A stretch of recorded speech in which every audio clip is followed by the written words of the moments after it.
సమూహములకు మనము కొమ్ము కాసేట్లుగా నిర్ణయం తీసుకున్నాం. ప్రభు అన్నాడు, రాజ్యము నాది. మనం అన్నాం, కాదు, నీది కాదు, రాజ్యము నాది అని అన్నాం. దాని పర్యవసానం మనుష్యుల మధ్యలో మనిషికి పొసగకపోవటం.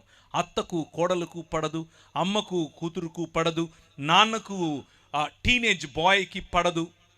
మనం ఏదో ఒక విధంగా సాటి మనిషిని, మన పొరుగువాడిని, మన ఇంట్లో ఉన్నా మన బయట ఉన్నా, మన సమాజానికి చెందినా మన సమాజానికి చెందకపోయినా, ఏదో ఒక రకంగా పొరుగువాడిని మనం దూరం పెట్టడమే నేర్చుకున్నాం. Man rejected the order. దేవుడు ఏర్పరిచినటువంటి క్రమాన్ని విస్మరించినటువంటి, క్రమాన్ని వ్యతిరేకించినటువంటి మనిషి క్రమం కోల్పోయిన కారణం చేత అక్రమస్తుడయ్యాడు.